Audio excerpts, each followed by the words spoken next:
Hello, my name is Wyatt, and I love Palafin. My name's Josh, and I love Palkia. Hi, my name is Randy, and I like Palafin. Hi, I'm Sawyer, and I love Palafin. Hello, my name is Palafin, and I love Sam. Hello, my name's Juan, and I love Palkia. Hey everybody, we're here with our first interview of the channel. This is Juan. He played Palkia, and I played Palkia at the Baltimore Regional Championships.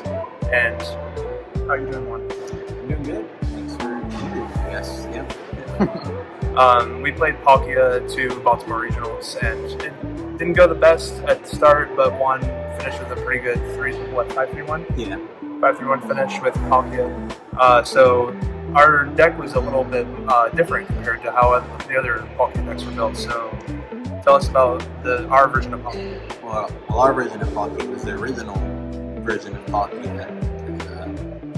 I don't know how to word it without sounding like, well, I created the deck. Yeah. Like, I have timestamps and everything. But yeah, Palkia was just like, I found it on lives, like PTCG lives, because I was trying to make Greninja EX work, ironically enough, because that's the build that ended up doing the best.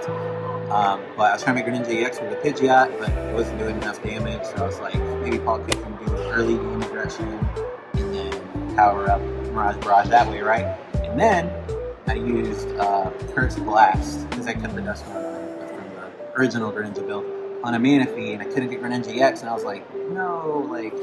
And then I saw Radiant Greninja on there. I was like, oh, oh. So then I like destroyed their board, and like from there I was like, hey guys, look, look at this crazy archetype. But yeah, so that's how that happened. And like, Palkia is just super efficient. I felt like the other decks, like in that format especially, were super like, if you got it, you got it. Where I felt like Palkia could either like have it or stabilize and kind of control the mid game and end game, especially with the Dusknoir stuff.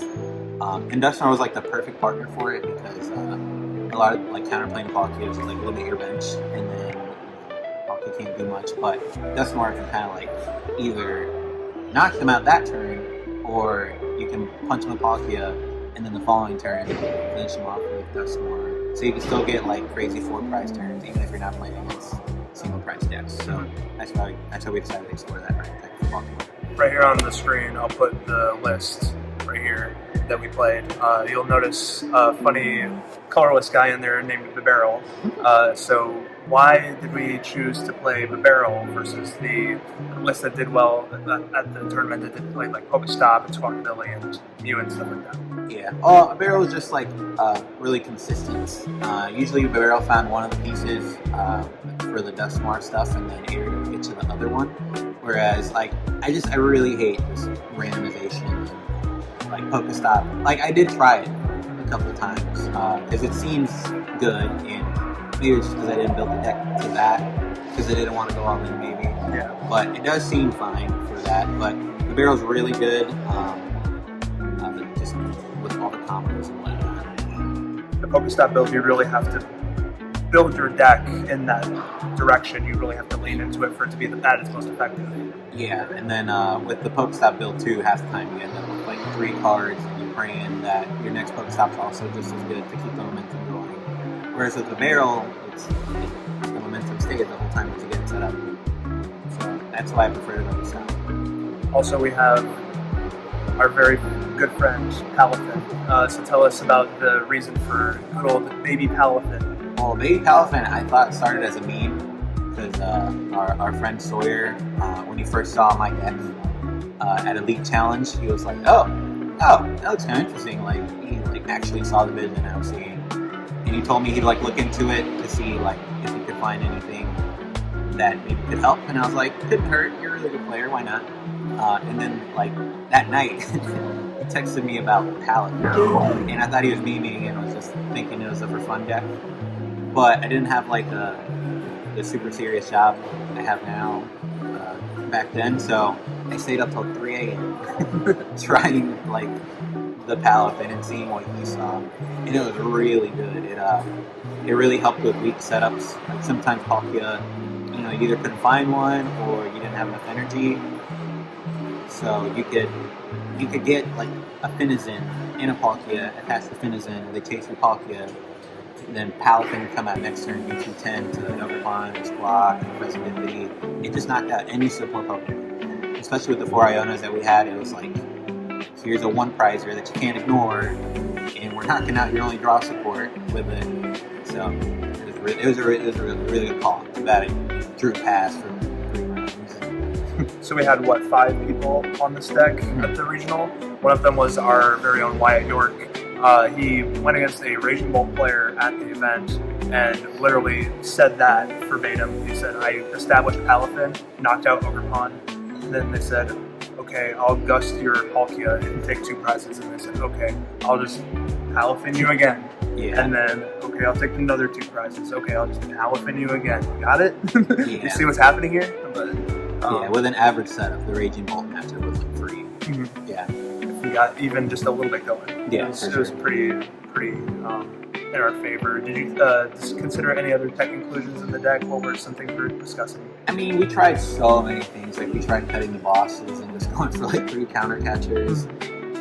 That wasn't fun because then you lose games and you were winning because you can't continue the boss momentum or the best momentum or whatever. We had Squawkability of our own. Yeah, we have Squawkability, but it never felt good because it was like, with the really bricky hands, which some people that we try to get to play the deck said it was super bricky, and it would happen here and there, but the really bricky hands, you can't even get a Palkia meter. How are you getting a Squawkability? Mm-hmm. So then Squawkability just become a dead card later in the game when it gets finally set up. Unless you're in the exact situation where you open Heavy Ball and it's like, okay, either Palkia or Squawkability in there, then you can unlock your hand that way, but it's just like, yeah, like you said, if you don't have a Palkia V, you're probably not getting a Squawkability. Yeah, you're probably not getting a Squawkability. And even then, it's like, some matchups you could play into the tankiness of the VSTAR, like Roaring Moon, they can't knock you out without using Frenzy Gouging, and then Dusclock for Dustmark can clean it up. But if you have to bench Squawk to get going, then they can just ignore your Palkia until they need the last 2 prizes anyway, because they will have those targets too. We were on Energy Switch for a little bit. How do you feel about Energy Switch? Energy Switch was fun. It was definitely one of the ones that was like, we had 61, 62 cards, I would have loved to have played it. It let you get really aggressive with like Shurikens, or let you attack even sooner with Ursaluna, which was like the star of the deck, really, for at least that format. It probably would be as good right now, but yeah, 2 Ursaluna is really good for the Energy Switch. I was definitely a fan of the Energy Switch. Yeah, I did this. And in a similar vein, we had Double Turbo Energy. Yeah, Double Turbo is good because it was like an extra switching effect, sort of, because we were playing the 2 retreat Bidoof, because Drago obviously was going crazy. So Double Turbo was either attack sooner with Ursaluna, or as another switch out option where you started one of the moves. Or Palkia. Sometimes you start Palkia like stuck and it was blowing up. Double Turbo could have just retreated it. But I did like it, but it was still one of the ones where it's like we've been fine without it, and we'll be fine. At the beginning, we had Super Rod. It really just felt like Night Stretcher was just a better Super Rod in the deck, because we would have to have the Super Rod as well as a thing to tutor out whatever it is we were putting back in the deck, whether that be energy or Pokemon. Is that your sentiment? Yeah, the Super Rod was good because of the amount of stuff you got back, but half the time you did just want to find it right away again, especially with such an aggressive format, so that's why we got the Super Rod for that. What about Manaphy? How do we feel about Manaphy in the deck? We tried it for a little bit, or at least I did in the early stages, but then testing the Regidrago matchup, mainly against our friend Logan, who's really good at the deck. We were just like, you know what? If they have it, they have it. If they have to burn their legacy star to get the Trifrost play to us, half the time we can sell them to 3 and then just take back the game from there. So it was like, if they have it without legacy star, sure, we're screwed. But half the decks in that format were screwed if they got the crazy turn 1 without using the legacy star. So it was just a gamble, and the best 2 out of 3 figured it'd be worth it because you could just scoop on the next one. And I think the biggest cut that we made that a lot of people would have considered putting in was canceling Clone to get around other Manaphy. How do you feel about canceling Clone's place? Canceling Clone would have probably only been good until the double Manaphy stuff, because it's way easier from what we were testing to get a Dust Noir to just knock out the Manaphy than it was to get the Manaphy naturally, and also to do a canceling Clone. So we were like, well, Cologne can still help with Iron Thorns and stuff, but even with Cologne, it was like 25, 75 at best. So we're just like, if we dodge it, we'll be fine. Because a lot of people had play tested into Thorns after Worlds, so it was like people were going to be either more scared to play it, or the Thorns that were going to be at Baltimore were going to get like actually beaten by some of the decks that had better lines and some that people just haven't tested at all yet. So that's always kept it easy. Gatling Clone does have other uses, as you said, outside of Manaphy, with Iron Thorns, even something like Fluttermane. Yeah, or Clef Key. Clef Key was actually like a pretty annoying thing for a deck. If they started the Clef Key, we couldn't use our Radiant Greninja, which was kind of annoying, which for my run, I played against a Gardevoir that did have Clef Key in it, which was annoying to have the start that he did, to have the Clef Key. But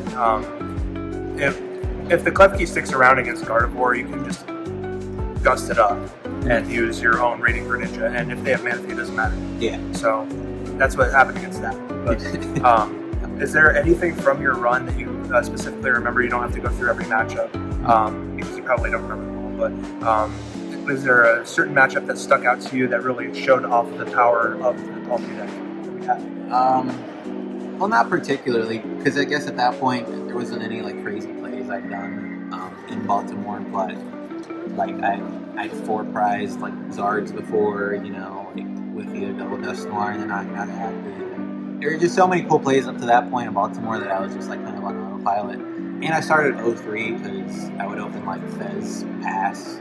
Yeah. Don't know why that kept happening there, because I'd literally won 3 League Cups leading up to Baltimore. You did, like yeah. 30 plus players each one, and then yeah, just draw past. So after that, once the deck like just drew like normal, I wasn't even playing crazy. I just did the usual stuff, so like I Dust Noir Manaphy, Moonlight Shuriken, like they're just the cool plays that now you guys see because the deck gained traction. So just imagine those things, I guess. Yeah. One of the big things we heard a lot leading up to Baltimore was when we were playing in our local scene, everybody would say, "Oh, Palkia is so good next format. Can't wait for that." How do you feel about Palkia going forward, whether it be a Noctowl Area Zero build or something like the Pokestop build, or even something that like we played with the Barrel? Yeah, I mean, I do think Palkia is still really strong, but I don't know if the right build has been found for it yet, because I'd love to play it in the Louisville, but I can't think of an archetype I really like to play. Because I think our version was good for that specific format where everything was like basic 2 prizers, everything had another pawn on the bench. So I don't think our version would be necessarily as good right now. Like in Terrapagos, like they don't bench their Fez, or they don't have anything but Fez, so if they're not benching Fez, then Palafin does nothing. But I still think the Dust Noir build is good with the Pokestops and stuff, but it's definitely a lot more fragile than what I would like. We play tested against it yesterday. My friend Josh played into me, and he could not get a turn 2 Moonlight Shuriken to save his life. Yeah. And I felt so bad because I wasn't even playing Manaphy at the time with the Tropical build that we're testing. So it was just like I don't want to play that type of build. I think if you want to play something aggressive with Pokestops, like there are better options right now. It's still good, but it's everything. Yeah. Thank you guys so much for joining us for our first interview with Juan and his successful Palkia deck in the local scene anyway. I was like 25th in the U.S. leading up to Baltimore. Yeah, and we had you won 3 League Cups. Top 4 in the finals. Other people got other top cuts with the deck and yeah, there was one cup where 3 of us got to the top 8, and then it was me and Sawyer both playing the same thing in the finals out of 50 people. Yeah, and then you and I played in top 8. Yeah, and that really stunk, but it's whatever. Had to do it to him. Yeah, had to do it to him. Yeah, the deck is for sure had legs, at least in the Shadow Table format. But we'll see how Palkia develops in the Stellar Crown format with Louisville coming up. Thank you so much for joining us.